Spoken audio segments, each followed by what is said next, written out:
2011 and briefly talk about the 14-month seismic deployment that forms the basis of this work.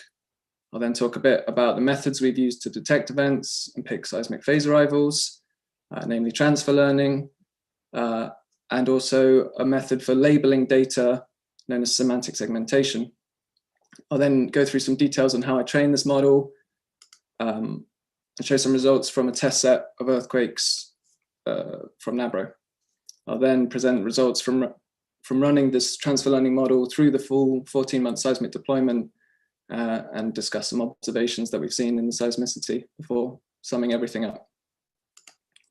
So, Nabro volcano is located just on the Eritrean side of the Eritrea-Ethiopia border. It erupted unexpectedly in June 2011, following a large number of earthquakes on the day, just hours prior to the eruption. But there was no seismic or other monitoring ongoing in Eritrea at the time. But fortunately, these earthquakes gave enough warning to prompt an evacuation, although tragically, 7 people still lost their life. And 12,000 were displaced, so this eruption had huge humanitarian consequences. The volcano was previously thought to be inactive. The only volcano in Eritrea to have a securely recorded eruption is Dubi, just here, this red triangle to the northeast of this white triangle, which is Nabro. And Dubi erupted in 1861. And in fact, the eruption at Nabro was initially misattributed to Dubi because the ash meant that planes and satellites couldn't actually visualize the eruption and see where it was coming from. It's an interesting volcano, Nabro, for many reasons. One is that the eruption itself was so unexpected and had such a big impact on the region. The ash plume disrupted aviation across Northeast Africa, but the eruption also injected a massive amount of sulfur into the atmosphere, one of the largest masses of SO2 since the eruption of Mount Pinatubo in 1991. Another reason why it's interesting is that it lies at the triple junction of 3 divergent plate boundaries. So you have the main Ethiopian rift at the northern end of the East African rift system, running this direction. You have the Gulf of Aden rift here, and then the slightly more complicated Red Sea rift that runs first down through the Red Sea, but then progressively runs inland and sort of breaks into a couple of different parts. And as you can see from these highlights, the volcanism in the region, these red triangles, generally follows along rift directions or alignment, but Nabro and the Nabro-Dubi axis actually lies oblique to the rift direction of the rift, particularly that Red Sea rift. And this is thought probably to be caused by some pre-rift fault structure that's moved through this extension here and been rejuvenated by the complex tectonics and magmatism caused by this triple junction. And if we move across to this map on the right, like I said, there was no ongoing seismic monitoring at the volcano when it erupted, but 8 seismic broadband seismometers were deployed about 2.5 months after the eruption through a NERC urgency grant, and this is the data that we'll be working with today. And so before I go on to transfer learning and machine learning and things like that, I just want to talk briefly about seismicity at volcanoes. Volcanoes produce a really diverse range of seismic signals that reflect the multitude of processes that happen beneath and above the surface of volcanoes. The core aim for volcano seismologists is therefore to identify as many of these different signals as possible and determine where, when, why they occur. And due to this diversity in signal characteristics, this often has to be done manually, literally trawling through long waveforms and marking them with a click of a mouse. There are some commonly used automated methods that have their various pros and cons. They often require some sort of manual tuning of parameters or existing templates of earthquakes to work with, or very computationally demanding, but I won't talk too much about those and just sort of stick to the machine learning today. So now I'll talk about transfer learning a bit, but first, the problem at hand. We have this rather long continuous seismic data set at Nabro from a period just after an eruption, so there's tons of seismicity in a region where we have no existing catalogs to work with of seismicity, and no real prior knowledge of the volcano from before the eruption. In the last couple of years, there have been a number of papers that have used machine learning methods to pick seismic phase arrivals. These have focused predominantly on regions with extensive catalogs of seismicity and much better monitoring than at Nabro, such as California. But we wanted to see if we could apply that sort of approach at Nabro. And so the reason really why there have been such a glut of papers on machine learning is that convolutional neural networks, which are a type of deep learning model, are actually really well suited to this particular problem of phase arrival picking. So this convolutional neural network that you see on your screen is one produced by Zach Ross and others at Caltech. It's known as the Generalized Seismic Phase Detection Model, or GPD. And this model labels earthquake waveforms from Southern Californian earthquakes as either a P wave arrival, an S wave arrival, or noise. And this is a pretty standard convolutional neural network. They can usually be thought of as two parts: a feature extraction system made up of convolutional layers and some classification layers, which are usually a fully connected neural network. So this particular model takes a 400 sample waveform, so about 4 seconds long for the non-seismologists at 100 hertz sample frequency, with 3 channels, 2 horizontal components and a vertical component. And what it does is it runs through the network and assigns a probability of this waveform being classed as a P wave arrival, an S wave arrival, or noise. The strength of these networks lies in the convolutional part of the model. So this convolutional operation that occurs in each convolutional block. Throughout model training, the network learns filter kernels at each layer and applies them in succession alongside other operations that introduce things like nonlinearity. Tough word to say when you're nervous, nonlinearity. And that creates a really powerful feature extraction system from a hierarchy of simpler filter kernels. And these filter kernels start off as totally random values, a series of random weights and biases, and are learned entirely through model training. So you generally don't provide these models with any prior information, although you can, and they learn everything just strictly from the data. And in the inset here, we have some of the filter kernels that the GPD model has learned, and what it's learned is actually really cool. For those who don't know, P wave, the initial P wave energy of an earthquake appears generally predominantly on the vertical component, the Z component in British, or Z in American, I suppose. And the secondary S wave energy arrives predominantly on the horizontal component, so the east or north ones. And what this network appears to have learned is that, say, if we look at this first filter here, that information from the horizontal components only, where we have higher amplitude filter kernels, can help it classify waveforms as either P, S, or noise. And what's really cool is actually, although these started as random values, it's learned to provide identical filter kernels on the east and north components, but with a slight phase shift. And that phase shift will reflect the anisotropy you see in your earthquake waveforms with the polarization of the fast and slow shear waves. It also appears to have learned that vertical component information is useful. Again, like I said, the P wave appears predominantly on the vertical component, so that's probably what these filters do here. And I mean, this is an amazing sort of waveform feature that it's learned from totally random values. So what we can see here is that the model has learned the sort of data characteristics that the human eye normally looks for in order to identify these phase arrivals. And so it's clear that these models are rooted in some sound signal processing ideas and are not just total black boxes.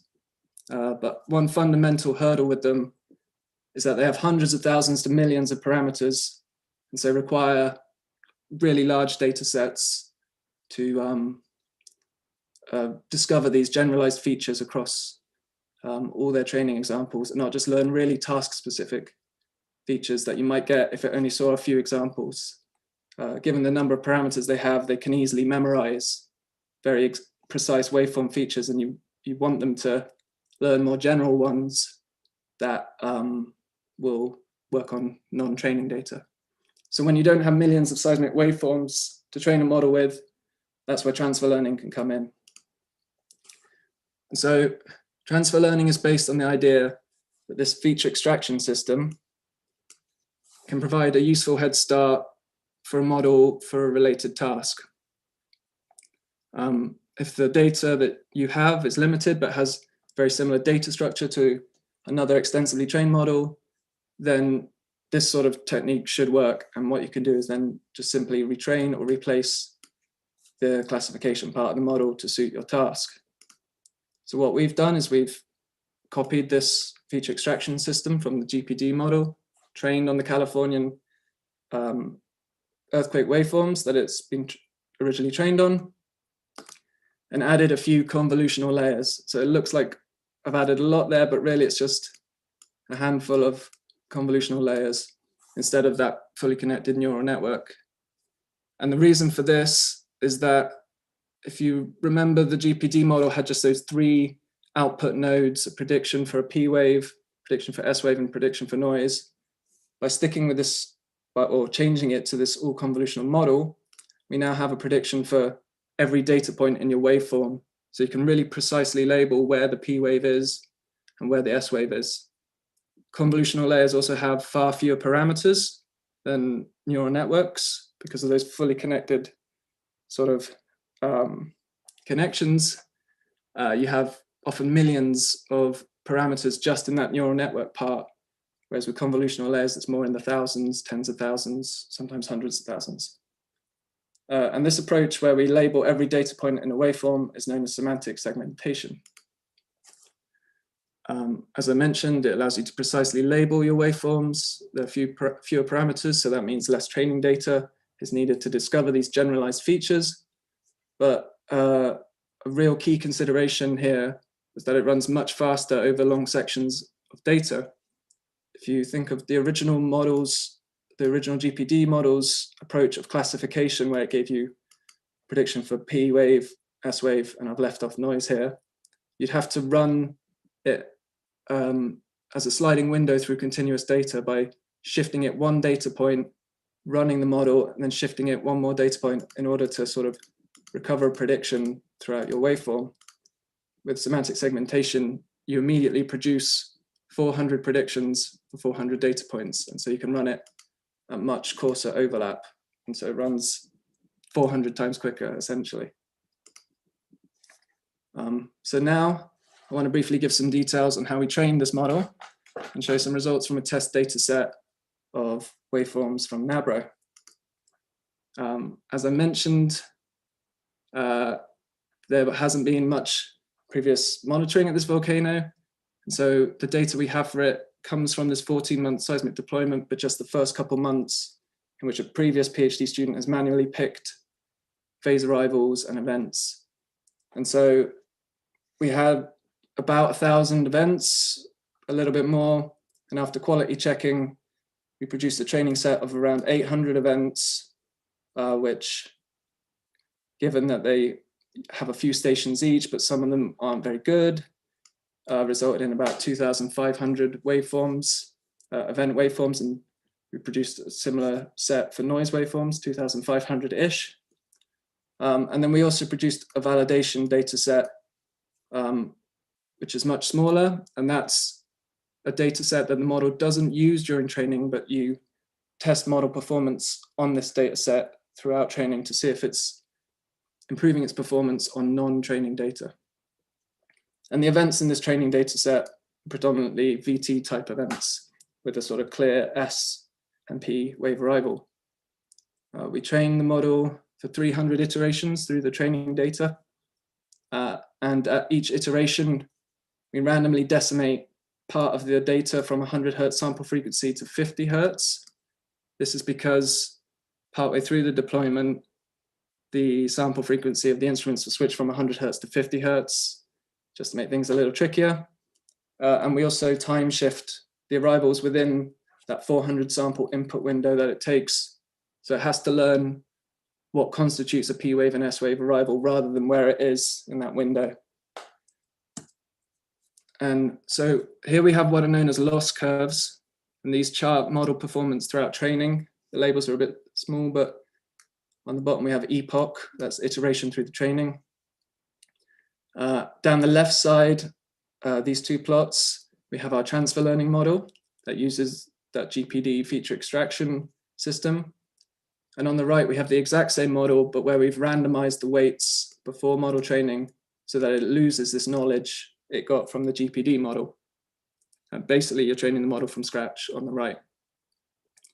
At the top two plots, we've used just a small subset of our training data, 500 waveforms of each class, P, S, and noise. And on the bottom, we've used the full training set. And the thing that should really stick out, not just because I've added huge arrows on the right, is that the gap between the red and blue lines on the right is much larger than on the left. And what this is showing is that when you train the network from scratch with just a small training data set, it continues to perform better on the training data in blue, but actually very quickly starts to perform worse on the validation data, sort of outside real world data. And this is reflecting the fact that it's just memorizing features it's seeing in the training data. Even with the full training set, when you train from scratch, we've only got a couple thousand waveforms, which in the world of machine learning isn't very many. And we see that same level of overfitting, although not quite as bad. With transfer learning, with just a few hundred waveforms, there's still a small degree of overfitting, but it's much less. And then with the full training set, there's hardly any. And that's what you want to see. As the model improves its performance on the training data set, it also improves its performance on real world data or non-training data. So after model training, it's usual to test your models on a separate data set of hand-labeled waveforms in this case. And so on the left here, we have the original GPD model trained on Californian data only. And on the right, our new transfer learning model.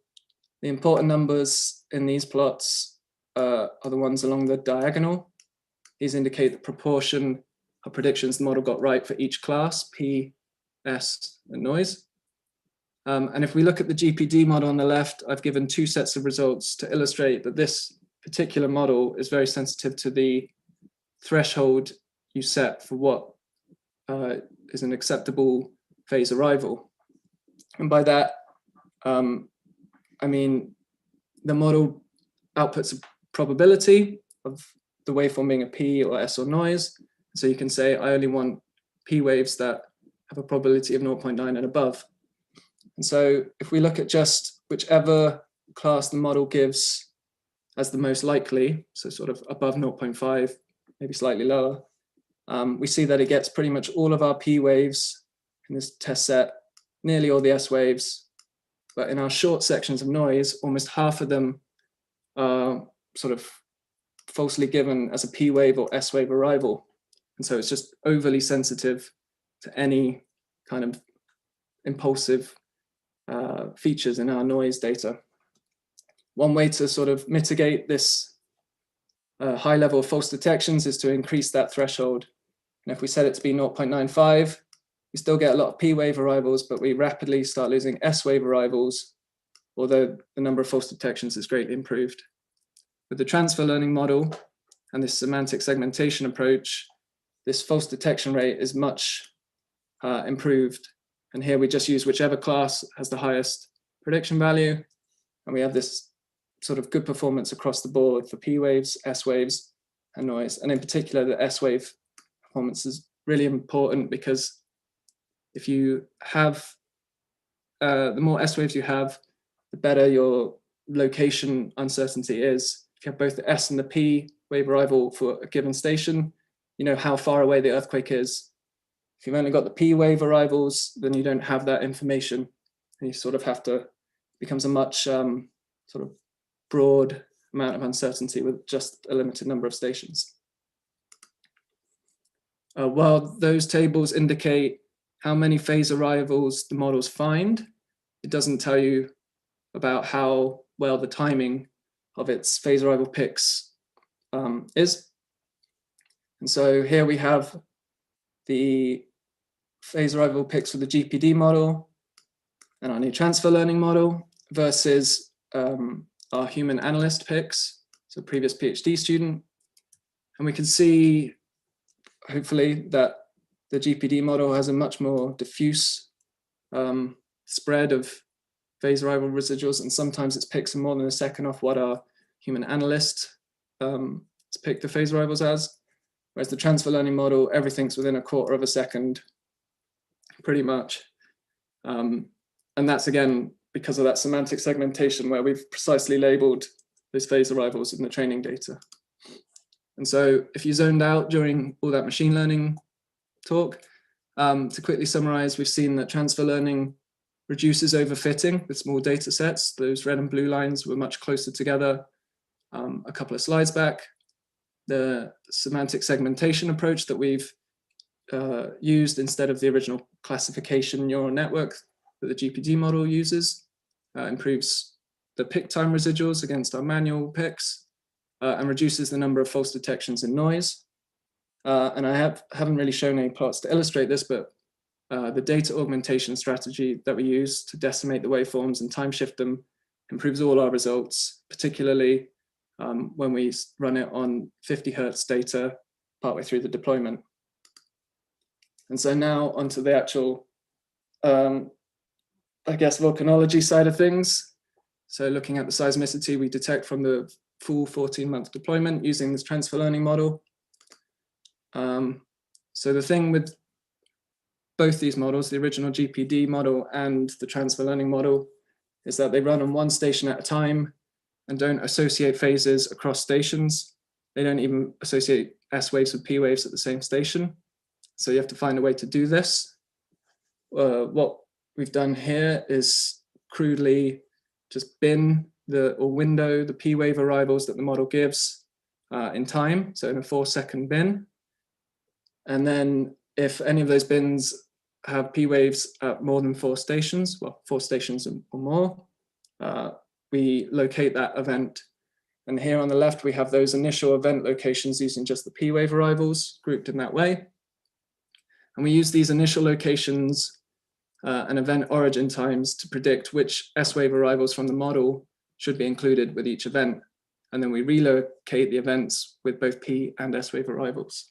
And you can see that point I was making about S wave arrivals really helping your event locations. Suddenly now everything looks a little more grouped together. Some features really start to pop out, and we'll take a little look at those.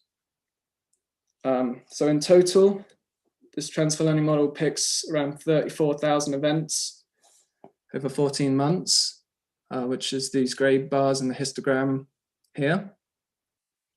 These are the daily counts of events from our model and from the manual catalog, which is in 3 colors. The blue is the training set that we use. The red bars are days that have contributed to the test set that we used. And green is the remainder of the existing manual catalog that we had. And you can see we found just far more many events in just a matter of hours. So on the right gives the amount of time it takes to run this model. And it's 5 seconds on 100 Hertz data, a day's 100 Hertz data per station, 3 if it's 50 Hertz. And I didn't run it linearly. I parallelized it over a few GPUs, but if I had run it on just one GPU, one after the other, it would take about 3.5 hours, which is much faster than real time by sort of any metric. To compare that with what the previous PhD student went through, who picked those colored events, that took him months or years. And the original GPD model, with that producing just one prediction per waveform, takes much longer. And in fact, I just ran it at every 10 samples, because if I'd run it at every sample, it would have taken about 3 weeks. I haven't plotted the GPD events here because it all looks a bit confusing, but with just P waves, it's around the same number. And once you start taking S waves into account, we retain more events with the transfer learning model than we do with the GPD model because of that improved S wave picking. And these location areas here also reflect that better S-wave picking that we get with the transfer learning model. So if we look at the horizontal location errors for these events on the left, the transfer learning model in gray has sort of equally small, I would say, location errors as the manually picked events, with the GPD model having a much more sort of diffuse spread of errors again. And this is likely to be that kind of ambiguous labeling of one label per waveform, which could feature all three classes really. Or it could be reflecting that it's trained on regional seismicity, and so it's actually just detecting far more regional seismicity outside of the array and volcanic seismicity within the array. The cool thing that we found with this transfer learning model in gray again is how it greatly improved the depth error, the vertical error. So now we see that the errors are generally, within a kilometer or so, whereas even the manual picks provided locations with greater depth error, and that's that improved S-wave picking, which is difficult for even manual analysts to do consistently. You often sort of squint and try and believe where you think you might see it, or don't want to risk putting a false pick, whereas the model's learned from the data, this indicates an S-wave and goes for it. And so with so many events, it's easier if we break them down into smaller chunks. So I've drawn some sort of crude zone boundaries, one along here, one around the main caldera, and a couple either side of it, and colored them as all sorts of different colors. And when we break it up like this, a number of features immediately jump out. So looking at that red and blue cluster at the within the caldera, we can see that there's this sort of distinct gap here at a depth of about 6, 7, 8 kilometers between this main red cluster of seismicity and the small blue cluster here that lies on the southeast corner of the caldera. We see it obviously in both planes, depth versus latitude and depth versus longitude. And there have been a couple of previous INSAR studies that have inferred a Mogi source at a depth of about 6.5, 7 kilometers. And so this gap in seismicity here would fit with that sort of more ductile region of magma storage at these depths, with perhaps some brittle fracturing happening above.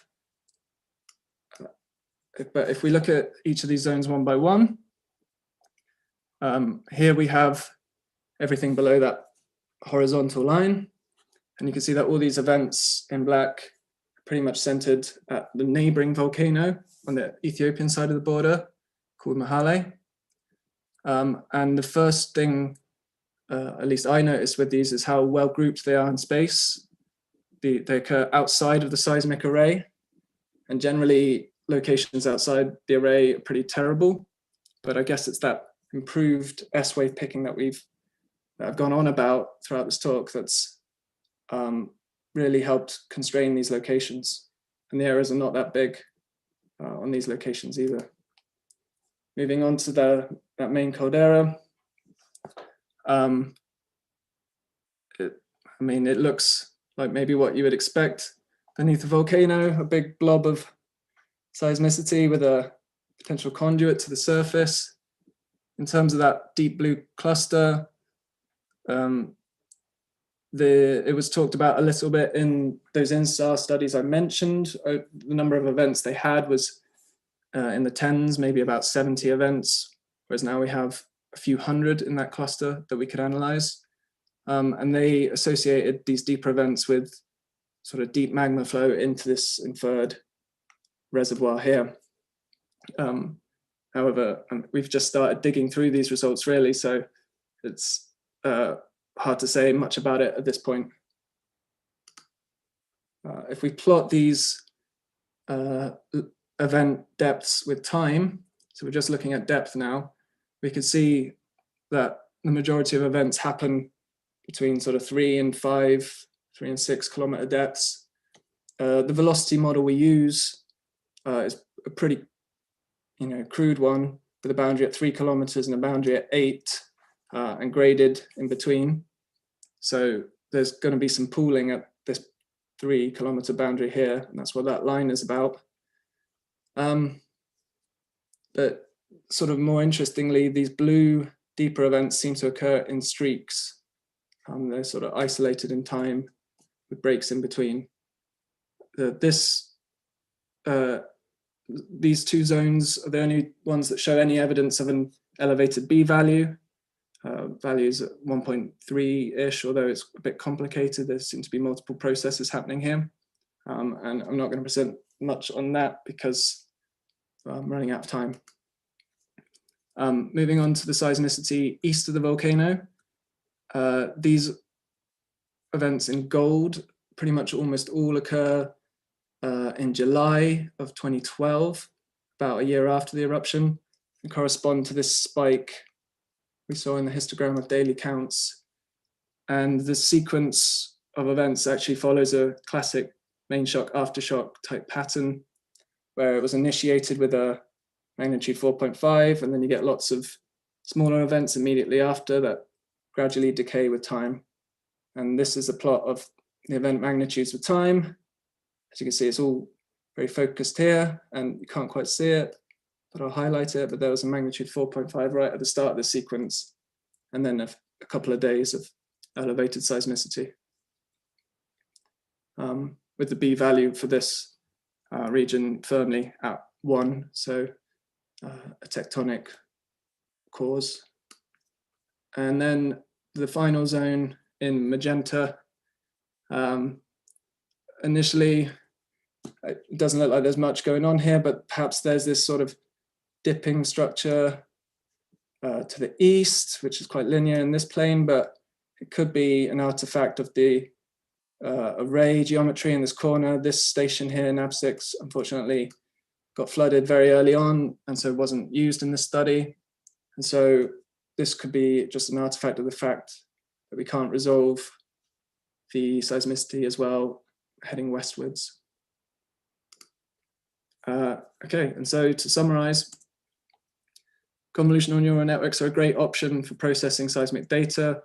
That feature extraction system that they have essentially performs generalized signal filtering, meaning that there is actually some intuition behind why they are suitable, and they're not just in vogue black box techniques. If you have a really limited training data set, then transfer learning, semantic segmentation, and data augmentation are very effective options for producing a phase picking model that works well on new data sets and new regions if you change your sample frequency partway through. In particular, the transfer learning yields lower model error and less overfitting than when you train a model from scratch. And we showed that by introducing Nabro specific data and perhaps the semantic segmentation as well, that we were able to identify more S waves than the original GPD model and improve those event locations. The semantic segmentation approach of assigning a class label to every data point means the model runs much quicker through long sections of data, and we can really precisely label those arrivals in the training set, which is then reflected again in your locations and errors.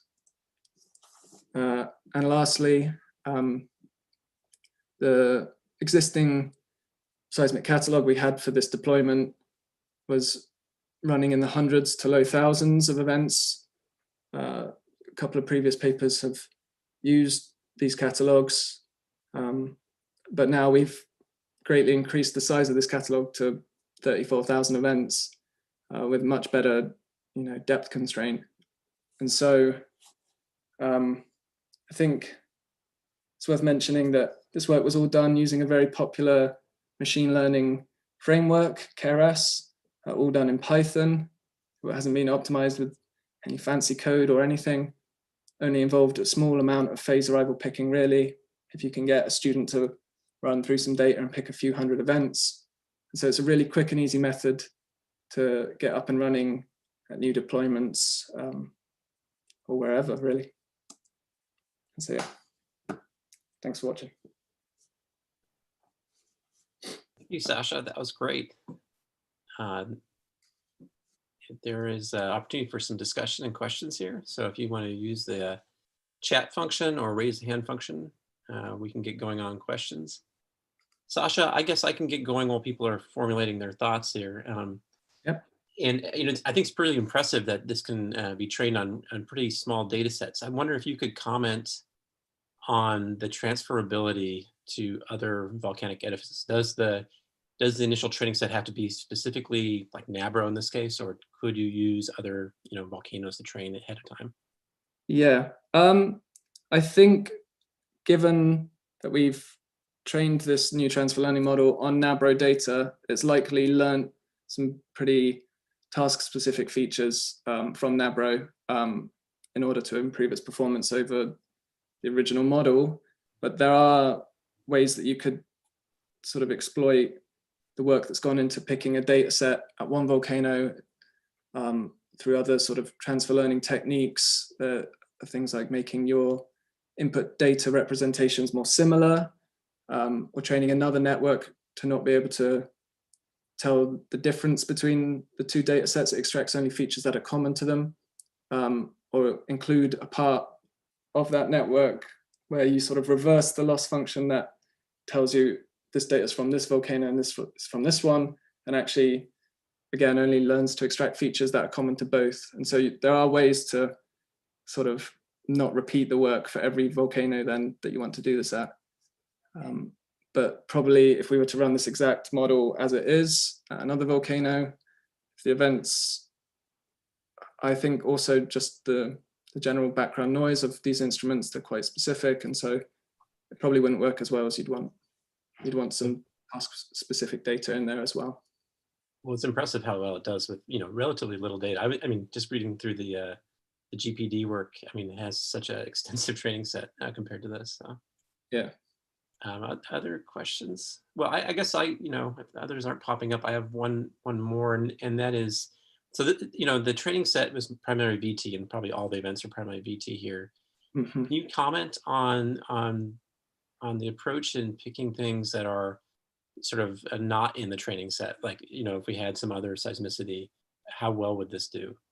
Yeah, I'm not sure at this stage. I've sort of crudely looked at spectral content of the events that it's found and looked at the ratio of lower frequency energy to higher frequency energy. And there seem to be a few hundred events which have elevated low frequency energy, but I haven't actually gone through the waveforms and looked at, is this real? Is this something unexpected, like very low magnitude events? And so I'm picking up more of the noise structure or in those sort of spectral representations.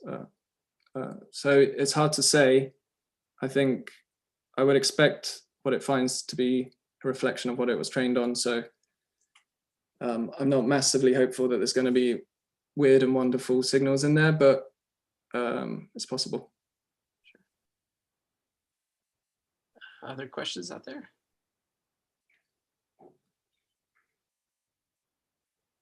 So I guess I've volcanoes. Oh, here we go. Chris Harper has a question, and then I'll ask another one. Okay. Chris, go ahead and unmute yourself. Okay. Yeah. Hey, that was a great talk. I really enjoyed it.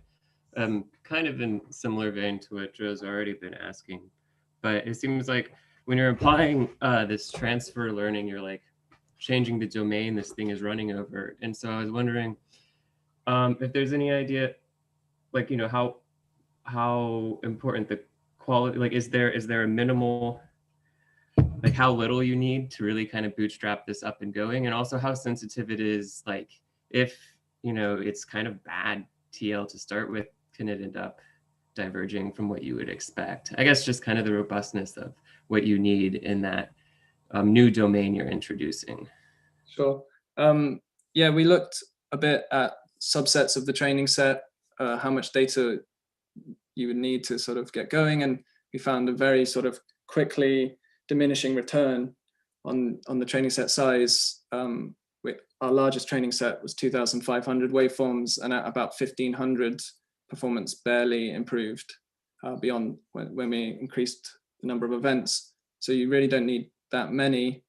In terms of the robustness of the learning, you could unlearn the sort of features you want to exploit from that original model. And so you've got to be careful to basically fine tune it, but at a very low level, a very low learning rate, so that the weights can't deviate too much from those original model weights. And so what we actually did, if I pull up that slide one more time,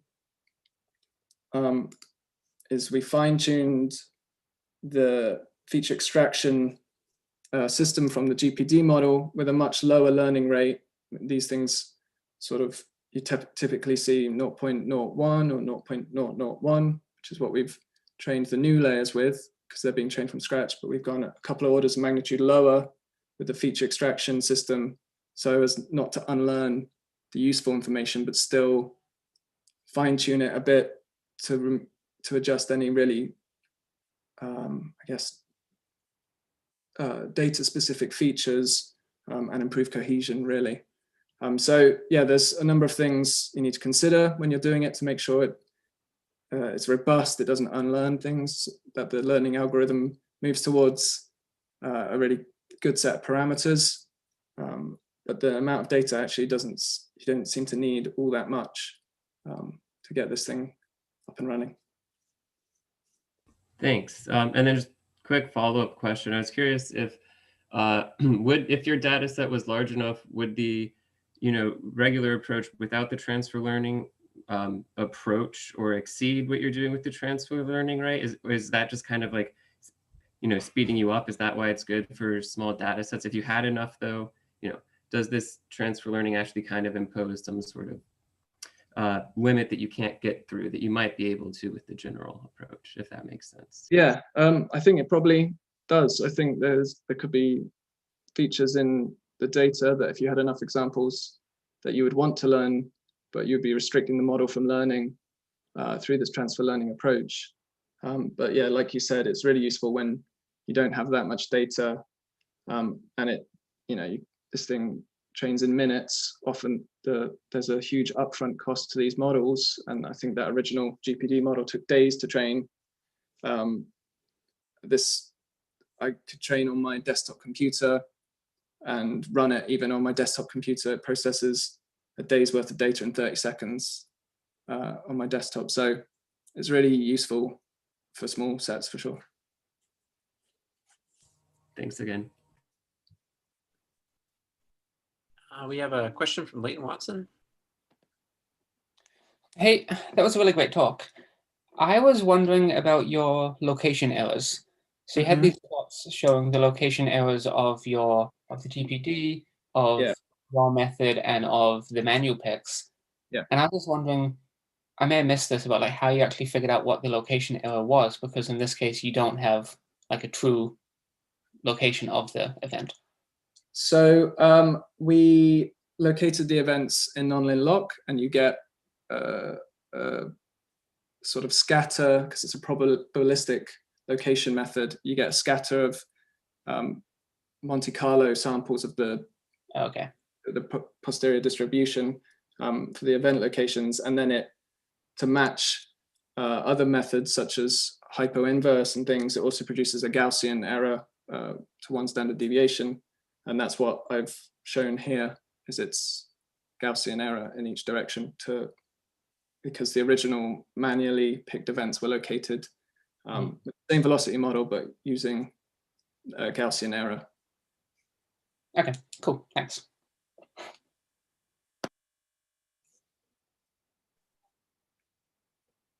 Other questions out there?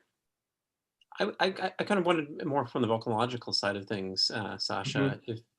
If you've looked at some of the timing of these events, and did they correlate with any other geophysical data sets? You mentioned deformation, but even the gas flux. I haven't looked to see what there is in terms of gas flux, but the INSAR shows that this is a subsiding system pretty much for this entire period. So it's really a system that's going into relaxation. And that's, I guess, sort of what we see. We don't really see much in terms of any signs of explosions or intrusions, really. I don't think. I'd have to pick the data apart a bit more, and the plan is to sort of look at the anisotropy and double differencing to really sort of try and delineate some features. But at this stage, it's with so many events, it's just we're looking at just sort of broad scale features that we can see in the data at the moment. I guess it's the challenge with the network going in after the big eruption. Yeah. Have you looked at any other cases where you've got the main eruption? I'd like to, but I think that's the next bit of work, really. Sure. Yeah. All right. Unless our second question here, let's thank Sacha one more time. This is a really great talk. Super promising method. And if you have any like side questions or technical questions, I'm sure Sacha would entertain a couple right at the end here as people sign out. Thanks again. And just a reminder again, we have a special panel this Thursday. So on the 12th, November 12th, at the same time, I'll send another email out on the listserv. The Zoom link will be identical to your usual one. And this will be a panel on science communication. So hopefully you'll see a bunch of you on Thursday.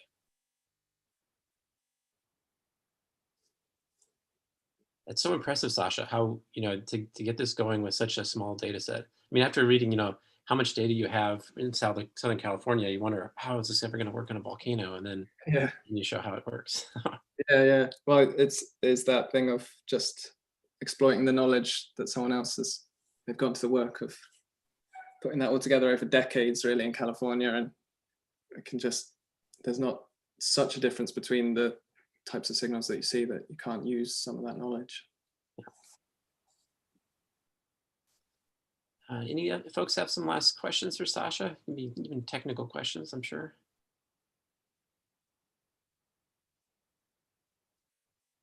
Maybe not. I've been interacting with a student who's doing some machine learning for spectral data, so planetary data. And there are challenges in different sorts of machine learning. The real challenge is developing the library, a little bit like you have, right? So yeah. Someone's got to develop those data sets to even get to the stage where you have extensively trained models that then you can tailor for your sort of needs and individual projects and things like that. Yeah, for sure. Well, Sacha, I have this, so this is being recorded, and I'll send you a copy of the recording, and afterwards, I'll let you decide posting these sort of things.